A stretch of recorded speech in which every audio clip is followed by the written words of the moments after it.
আসসালামু আলাইকুম। আশা করছি সকলে ভালো রয়েছেন। আজকে আপনাদেরকে যে বিষয়টি জানাবো তা হচ্ছে আপনি আপনার মোবাইল ফোন অথবা কম্পিউটারের মাধ্যমে ঘরে বসে বাংলা লেখালেখি করে কিভাবে ইনকাম করবেন। তো আসলে লেখালেখি করে ইনকাম করা এই বিষয়টি শুনলে আমাদের যারা প্রথম বা অনলাইন থেকে কোনো ধরনের আর্নিং এর কাজ না করি তাদের কাছে এটি অবাক মনে হবে।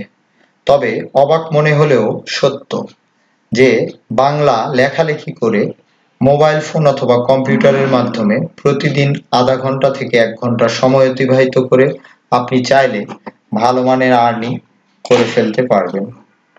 তো আজকের ভিডিওতে আপনাদেরকে এই লেখালেখি করে কিভাবে ইনকাম করবেন এবং আপনার লেখাগুলি কারা কিনবে এবং আপনার লেখালেখির মাধ্যমে তারা কিভাবে আর্নিং করে সেই সকল বিষয় আপনাদেরকে জানাবো। তার আগে অবশ্যই কিছু বিষয় জানতে হবে, তা হচ্ছে আপনার লেখাটি তারা কেন কিনবে, আপনার লেখার কোয়ালিটির মান কিভাবে আপনি ভালো করবেন এবং এই লেখালেখিগুলি করে আপনি কোন ওয়েবসাইটে বা কাদের কাছে বিক্রয় করবেন এবং কিভাবে তার পেমেন্ট পাবেন, এই সকল বিষয়গুলি জানতে হবে। তো ভিডিওর শেষে আপনাদেরকে একদম শেষে এমন একটি ওয়েবসাইটের সন্ধান দিব, এই ভিডিওটি শেষ করার পর আপনি লেখালেখি করা যদি শুরু করতে চান তাহলে এই ভিডিওর পরবর্তী থেকেই আপনি ছোটখাটো আকারে হলেও একটি আর্নিং করার কৌশল বা মাধ্যম পেয়ে যাবেন। তো চলুন শুরু করা যাক। আর শুরু করার আগে আপনি যদি আমাদের ইউটিউব চ্যানেলে প্রথম হয়ে থাকেন তাহলে অবশ্যই আমাদের ইউটিউব চ্যানেলটি সাবস্ক্রাইব করবেন। আর যদি আপনি আমাদের ফেসবুক পেজ থেকে ভিডিওটি দেখে থাকেন তাহলে ফেসবুক পেজটি ফলো করে রাখবেন।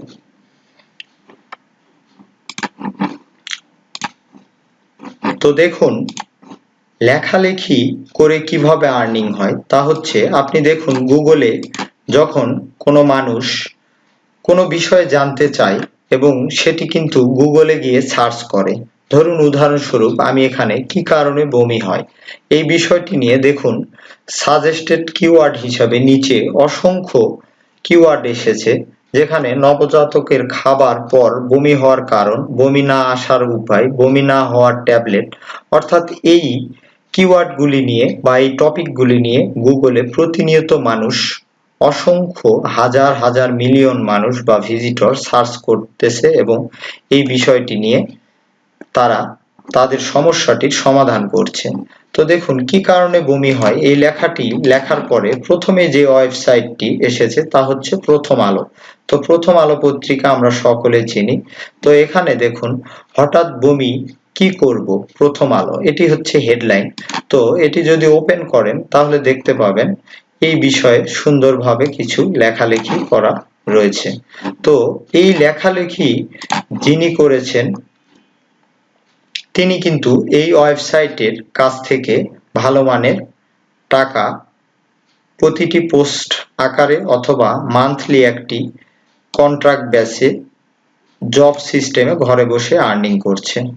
তো আপনিও যদি চান তাহলে আপনার লেখা শুরু করতে পারেন একদম বাংলা ভাষায়। তার আগে এই লেখাগুলির মধ্যে আপনাকে এসইও সিস্টেমটি বুঝতে হবে। যদি আপনি আপনার লেখা বা আপনার বাংলা আর্টিকেলটি ভালো মানের না হয় তাহলে গুগলে র্যাঙ্ক করবে না। আর যদি আপনার লেখার মান ভালো না হয়, গুগলে র্যাঙ্ক না করে, তাহলে আপনার লেখাটি কোনো ওয়েবসাইট বা কেউই কিনবে না। আর আপনি যদি ভালো মানের লেখা লিখতে চান বা জেনে থাকেন তাহলে দেখবেন বিভিন্ন রকম বাংলাদেশে প্রচুর পরিমাণে ওয়েবসাইট, নিউজ পোর্টাল এবং বিভিন্ন রকম এইরকম ব্লগ সাইট রয়েছে যারা প্রতিনিয়ত বাংলা কন্টেন্ট রাইটার বা আর্টিকেল রাইটার খুঁজে থাকেন এবং মাসব্যাপী মান্থলি স্যালারি সিস্টেমে তারা জব করে যাচ্ছেন এবং তাদের মাধ্যমে প্রতিদিন একটি পোস্ট করে একটি ভালো মানের অ্যামাউন্ট আর্নিং করে যাচ্ছেন। তো তার উদাহরণস্বরূপ এখানে একটি ওয়েবসাইট রয়েছে লেখালেখি করে আয় করার ওয়েবসাইট পেমেন্ট বিকাশে। তো এই ধরনের অনেক বিষয় নিয়ে লেখালেখি করতে পারবেন। তার আগে অবশ্যই আপনার কি বিষয়ে আপনি লেখালেখি করবেন সেই বিষয়টি আপনার সিলেক্ট করতে হবে। অর্থাৎ আপনাকে একটি নিশ সিলেক্ট করতে হবে। ধরুন আমি যদি মোবাইল রিভিউ সম্পর্কে লেখালেখি করি, অথবা আমি যদি অনলাইনে উপার্জন করার বিষয় নিয়ে লেখালেখি করি, অথবা আমি যদি হেলথ বিষয় নিয়ে লেখালেখি করি, অথবা আমি যদি চাকরির খবর নিয়ে লেখালেখি করি, অর্থাৎ এই ধরনের যে কোনো একটি বিষয় নিয়ে আগে আপনাকে ফাইনালাইজ করতে হবে যে আপনি কি বিষয় নিয়ে লেখালেখি করবেন। এরপরে আপনার যেটি করতে হবে, আপনি আপনার মোবাইল ফোন অথবা কম্পিউটারে গিয়ে এইরকম ওয়ার্ড ফাইল তৈরি করে নেবেন এবং এই লেখাটি মানসম্মত করার জন্য ওই লেখার উপরে প্রথম আপনার যেটি করতে হবে তা হচ্ছে সেই লেখা বা পোস্টের আপনার একটি হেডলাইন লিখতে হবে। তো এই হেডলাইনটি এমনভাবে লিখবেন যেটি অবশ্যই এক লাইনের বেশি হবে না এবং কমও হবে না, এবং এই হেডলাইনটি পোস্টের এমনভাবে বাছাই করবেন যেটি দেখলে যে কোনো ভিজিটর আকর্ষণীয় মনে করে এবং আপনার পোস্টটি ভিজিট করতে চায়। তো প্রথমেই দেখুন এখানে উদাহরণস্বরূপ আমি একটি হেডলাইন পোস্টের লিখে রেখেছি, কি কারণে বমি হয়, বমি হলে কি করবেন, বমি হলে কোন খাবারগুলো খাওয়া উচিত। দেখুন কেউ যদি এই বমি বিষয়ে কিছু জানতে চায় আর এই হেডলাইনটি তার সামনে আসে, সে অবশ্যই আপনার এই লেখাটি ওপেন করবে। তো হেডলাইন পোস্টের বাছাই করার সময় এই বিষয়টি আপনি মাথায় রাখবেন যে আপনি যে বিষয়টি নিয়ে লেখালেখি করবেন সেই সম্পর্কে আকর্ষণীয় একটি হেডলাইন তৈরি করবেন। এরপরে ইয়েলো কালারে এখানে দেখুন 4 থেকে 5 লাইনের একটি ডেসক্রিপশন করা রয়েছে। তো এই ডেসক্রিপশনটি কে আমরা ব্লগের ভাষায় মেটা ডেসক্রিপশন বলে থাকি। তো এই মেটা ডেসক্রিপশনটি আপনি এমনভাবে তৈরি করবেন এবং এটি অবশ্যই 5 বা 4 লাইনের মধ্যে হতে হবে, এর অধিক হলে আপনার এটি গুগলে র্যাঙ্ক করবে না। তো এই জন্য এই মেটা ডেসক্রিপশন লেখার সময় আপনি যে বিষয় নিয়ে বা যে হেডলাইন বা টপিক আপনি বাছাই করেছেন সেই টপিক রিলেটিভ ডেসক্রিপশন নিজের ভাষায় লিখে দিবেন। এখানে দেখুন বমি বমি ভাব ও বমি হওয়া খুবই সাধারণ একটি সমস্যা, অর্থাৎ এই বিষয়টি নিয়েই এখানে ডেসক্রিপশন তৈরি করা হয়েছে এবং এই ডেসক্রিপশনটি মাধ্যমে অনেক ভিজিটর আকৃষ্ট হবে এবং আপনার পোস্টটি পড়ার জন্য আগ্রহ থাকবে। এরপরে আপনি এই পোস্ট রিলেটিভ কিছু সাধারণ বিষয় নিয়ে লিখবেন এবং দেখুন এখানে গ্রিন কালার করা, কি কারণে বমি হয়, অর্থাৎ আপনার পোস্টের যে হেডলাইন রয়েছে সেই টপিকটি এখান থেকে স্টার্ট হয়েছে, এটাকে আমরা H1 অথবা হেডলাইন ট্যাগ 1 বলে থাকি। তো এটি হচ্ছে আমাদের পোস্টের মূল বিষয়, কি কারণে বমি হয়। এটি আবার বড় করে আপনি ড্রাগ করে হেডলাইনটি H1 আকারে এটা দিয়ে দিবেন। এরপরে আপনি কি কারণে বমি হয় সেই বিষয়ে 5 লাইন 4 লাইন করে প্যারাগ্রাফ করে করে লিখবেন। এরপরে এই বিষয়টি শেষ হয়ে গেলে আপনি এই পোস্টের যে টপিকটি রয়েছে সেই টপিক বিষয়ে H2 ট্যাগ, অর্থাৎ আপনি সেই পোস্টের টপিক টাইপের আর একটি ছোট একটি হেডলাইন লিখবেন। বমি হলে কি করবেন উদাহরণস্বরূপ আমি এখানে লিখেছি। প্রথমে দেখুন মেন লেখা আছে এখানে কি কারণে বমি হয় এবং পরবর্তীতে লেখা আছে বমি হলে কি করবেন, এবং এটিও আপনি ড্রাগ করে দিবেন বা হেডলাইন আকারে দিবেন। এরপরে এই বিষয়ে পরবর্তীতে কিছু লিখবেন। এরপরে আপনি H3, এটাকে আমরা ব্লগিং এর ভাষায় H3 বা H1 H2 এই ধরনের ট্যাগ বলে থাকি। তো এই হেডলাইন আবার দেখুন উদাহরণস্বরূপ আমি লিখে রেখেছি বমি হলে কোন খাবারগুলো খাওয়া উচিত, অর্থাৎ একজন ভিজিটর যখন এই প্রসঙ্গে আপনার পোস্টটি পড়তে আসবে এই সকল বিষয়ে টুকিটাকি সকল বিষয়গুলো সে জানতে পারবে। তবে লক্ষ্য রাখবেন একটি পোস্ট লেখার সময় অবশ্যই আপনার হেডলাইনটি আকর্ষণীয় করবেন এবং আপনার মেটা ডেসক্রিপশনটি সেই হেডলাইন অথবা টপিক রিলেটিভ লিখবেন এবং 5 লাইনের মধ্যে লিখবেন। এরপরে আপনি H1 ট্যাগ অর্থাৎ হেডলাইন রাখবেন এবং সেটি বিষয়ে লিখবেন। H2 ট্যাগ এবং সেটির হেডলাইন রাখবেন এবং সে বিষয়ে লিখবেন। এরপরে আপনি এই থ্রি ট্যাগ সে বিষয়ে আপনি হেডলাইন লিখবেন এবং সে বিষয়ে বিস্তারিত লিখবেন। এরপরে আপনার লেখাটি শেষ হয়ে গেলে উপসংহার হিসাবে পুরো লেখার একটি সামারি আকারে আপনি লিখে দিতে পারেন। এটি লিখলেও চলবে, না লিখলেও হবে, তবে এটি লিখলে অনেক ভালো। তাহলে যে কোনো ভিজিটরই বুঝতে পারবে আপনার লেখাটি এখানে সমাপনী হয়েছে। অর্থাৎ বাংলা ভাষায় আর্টিকেল লেখার মূল কারণ হচ্ছে বা লেখার প্রথমে আপনাকে রিয়ালাইজ করতে হবে যে আপনি একটি রচনা লেখা শুরু করছেন। তো রচনা লেখার যেমন প্রথমে হেডলাইন থাকে, এরপরে উপসংহার থাকে, এরপরে বিভিন্ন বিষয়ে ভূমিকা থাকে, তারপরে অনেক বিষয় আলোচনা হয় এবং উপসংহার থাকে। তো এইভাবেই একটি টপিককে আপনি প্রথমে বাছাই করবেন আপনি কি বিষয়ে লেখালেখি করবেন এবং সেই বিষয় নিয়েই আপনি লেখা শুরু করে আমি যে নিয়মগুলি দেখালাম সেই নিয়মে লেখা শুরু করবেন। তো দেখুন, আমি উদাহরণস্বরূপ আমার একটি ওয়েবসাইটে একটি পোস্ট ওপেন করে দেখাচ্ছি। এখানে দেখুন হেডলাইন লেখা রয়েছে লেখালেখি করে আয় করার ওয়েবসাইট পেমেন্ট বিকাশে। অর্থাৎ কেউ যদি এই বিষয়টি নিয়ে গুগলে সার্চ করে আর তার সামনে এটি আসে, সে অবশ্যই এই লেখাটি পড়বে। এরপরে দেখুন মেটা ডেসক্রিপশন রয়েছে, এরপরে দেখুন H1 ট্যাগ রয়েছে, এরপরে দেখুন H2 ট্যাগ রয়েছে।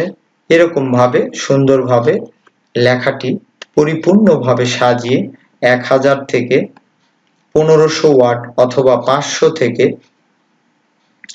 1000 ওয়ার্ডের মধ্যে একটি লেখা সম্পন্ন করার চেষ্টা করবেন। তো এই লেখাটির ভিতরে keyword, focus keyword, keyword research করবেন কিভাবে, ইমেজ এসইও করবেন কিভাবে, তো এই বিষয়গুলিও অনেক ক্ষেত্রে যারা অ্যাডভান্স লেভেলের তাদের চলে আসবে। তো এই বিষয়গুলো নিয়েও আমাদের ইউটিউব চ্যানেলে এবং ফেসবুক পেজে অসংখ্য ভিডিও দেওয়া রয়েছে, সেখান থেকে আপনারা দেখে নিতে পারেন। তবে প্রাথমিক শুরুটা করবেন অবশ্যই আমি যে 3টি বা 4টি বিষয় দেখালাম সেই বিষয়টি নিয়ে। এখন কথা হচ্ছে আপনি এত কথা বা এত লেখা পাবেন কিভাবে? ধরুন আপনি যখন একটি মোটরসাইকেল বা বাইক সম্পর্কে রিভিউ লেখালেখি করবেন, তখন প্রথমে আপনি এই লেখাটির হেডলাইন, ধরুন এখানে বাজাজ পালসার 150 এই বিষয়ে আপনি কিছু লিখবেন। তাহলে এই লেখাটি গুগলে নিয়ে গিয়ে আপনি সার্চ করবেন এবং অসংখ্য ওয়েবসাইট দেখতে পাবেন এবং সেই ওয়েবসাইটগুলো একটা দুইটা প্রথমে যেগুলো র্যাঙ্ক করেছে তাদের ওয়েবসাইটগুলো ওপেন করবেন এবং তাদের লেখাগুলি দেখে নিজে আইডিয়া নেবেন এবং আইডিয়া নিয়ে নিজে টাইপ করে লিখবেন, অথবা টাইপ করে লিখলে অনেক সময় লেগে যায়।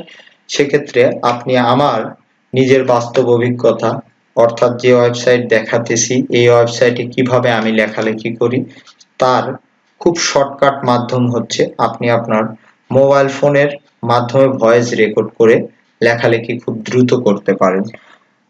আপনি চাইলে ভয়েসের মাধ্যমে করতে পারেন, আবার আপনি চাইলে গুগল ট্রান্সলেট অ্যাপস এর মাধ্যমে ভয়েস করেও লেখালেখি করতে পারেন। এছাড়াও আপনার যদি ধৈর্য অনেক বেশি হয় তাহলে আপনি এই ওয়ার্ড ফাইলে কিবোর্ড দিয়ে টাইপ করেও লিখতে পারেন, অথবা মোবাইল ফোনের প্যাড বা কিবোর্ড থেকেও আপনি টাইপ করে এই লেখালেখি করতে পারেন। তবে অবশ্যই কারো লেখা আপনি কপি করবেন না, কারণ কপি যদি করেন তাহলে অনেক ধরনের প্লাগইনস টুলস রয়েছে যেই টুলসগুলির মাধ্যমে খুব সহজেই আপনার লেখাটি কপি কিনা সেটি ধরা যায়। তো কিছু বিষয় যেমন কপি হয়ে থাকে, যেমন পালসার, এখানে বাজাজ পালসার 150cc এই লেখাটি আপনি চাইলেও নিজের ভাষায় কোনো পরিবর্তন করতে পারবেন না, তো এটি থাকবে। তো এই বিষয়গুলি গুগল অবশ্যই দেখে এবং যারা লেখা নিবে তারাও বোঝে। তো আপনি অবশ্যই চেষ্টা করবেন যার পোস্টটি থেকে আপনি লেখালেখি আইডিয়া নিবেন সেই পোস্টটি হুবহু কপি না করে একটু পরিবর্তন আনবেন। ধরুন এখানে লেখা আছে উদাহরণস্বরূপ নতুন বাজাজ পালসার 150 এর সন্ধান মিলল, দেখে নিন বিস্তারিত। তো এখানে আপনি বাজাজ পালসার 150cc নতুন ভাবে সংস্করণ করা হলো, দেখে নিন বিস্তারিত। এই ধরনের ছোটখাটো পরিবর্তন আপনি করে সেই পোস্টটি থেকে আইডিয়া নিয়ে নিজের ভাষায় ভয়েস করে প্রতিদিন আধা ঘন্টা বা 1 ঘন্টা যদি আপনি পোস্ট লিখেন, তাহলে 2 থেকে 3টি পোস্ট আপনি অনায়াসে লিখতে পারবেন। আর এখন আপনাদেরকে জানাবো যে এই লেখালেখি করে কোন কোন ওয়েবসাইটে, বাংলাদেশি ওয়েবসাইটে আপনি আপনার লেখাগুলি বিক্রয় করতে পারবেন সে বিষয়ে। তো আমাদের ওয়েবসাইটে পোস্ট করা আছে, আমি এখান থেকে সহজে আপনাদেরকে দেখাচ্ছি। এছাড়াও ভিডিও ডেসক্রিপশনে এই পোস্টটির লিংক দিয়ে দেব, সেখান থেকে আপনি চাইলেও দেখে নিতে পারবেন। এছাড়াও অনেক বিষয় এখানে লেখালেখির কলা কৌশল এবং কোথায় এই লেখা বিক্রি হয়, কেন হয়, কোথায় থেকে আর্নিং করে, এই সকল বিষয় জানানো রয়েছে। এছাড়াও অনেকগুলি লেখালেখি আয় করা ওয়েবসাইটের লিংক দেওয়া আছে। রাইটার্স এখানে ওয়েবসাইট, এ লিস্ট এ পার্ট ওয়েবসাইট, এগুলো ওয়েবসাইটে আপনার লেখালেখি করতে বা সেল করতে পারেন তাদের সঙ্গে। এছাড়াও আপনি যদি ভালো একজন কন্টেন্ট রাইটার হন, তাহলে আপনি ফাইবার, ফ্রিল্যান্সার এগুলোতে আপনি কন্টেন্ট রাইটার প্রোফাইল খুললে অসংখ্য লেখার অর্ডার দেশ থেকে বিদেশ থেকে পেয়ে থাকবেন। এছাড়াও আরেকটি বাংলাদেশি খুবই সহজ একটি ওয়েবসাইট রয়েছে, সেই ওয়েবসাইটেও আপনি লেখালেখি করে বিকাশের মাধ্যমে আপনি পেমেন্ট নিতে পারবেন। তা হচ্ছে ssitbari.com, অর্থাৎ এটি আমার নিজের ওয়েবসাইট, যে ওয়েবসাইটের মাধ্যমে আপনাদেরকে এই ভিডিও দেখাচ্ছি বা বিভিন্ন রকম বিষয় জানাচ্ছি। এখানে আপনি চাইলে আপনি নিজেও লেখালেখি করতে পারেন। এটি শুধুমাত্র আমার ভিডিও যারা দেখবে তাদের জন্য এই সুযোগটি। এখানে আমার ওয়েবসাইটে আপনি লেখালেখি করে আপনি একজন ভালো কন্টেন্ট রাইটার হতে পারবেন এবং পরবর্তীতে ভালো ভালো ওয়েবসাইট, নিউজ পেপার বা নিজেই এ ধরনের ব্লগ সাইট তৈরি করে ভালো মানের আর্নিং করতে পারবেন। এজন্য আমি আপনাদের জন্য এই অফারটি রেখেছি। আপনি যদি আমাদের ভিডিওটি দেখে থাকেন, তাহলে আপনাদেরকে, আপনার যদি ইচ্ছা থাকে, তাহলে আপনি আমার এই ওয়েবসাইটে একজন কন্টেন্ট রাইটার হিসাবে এই যে এরকম দেখুন লেখালেখি করে, তো এরকম আপনাকে শিখিয়ে দেওয়া হবে সবকিছু। আমাদের টিম আপনাকে শিখিয়ে দিবে অথবা আমি নিজে আপনাকে শিখিয়ে দিব। আপনি আমার ওয়েবসাইটে প্র্যাকটিস হিসাবে কাজ শুরু করতে পারেন এবং আমি অবশ্যই সম্মানী হিসাবে ভালো মানের একটি অ্যামাউন্ট আপনাকে মাস শেষে দিব অথবা উইকলি দিব অথবা পোস্ট আকারে দিব। কয়টি পোস্ট দিলেন তার আকারে দিব। তো এর জন্য আমার সঙ্গে যোগাযোগ করবেন কিভাবে? তার মাধ্যম হচ্ছে আপনি ফেসবুক পেজে গিয়ে আমাদের এই ফেসবুক পেজটি ওপেন করবেন এবং ফলো অপশনে ফলো করবেন এবং মেসেঞ্জারে গিয়ে আপনি নক করলে আমাদের যে কেউ অথবা আমি নিজেই আপনার সঙ্গে কথা বলবো।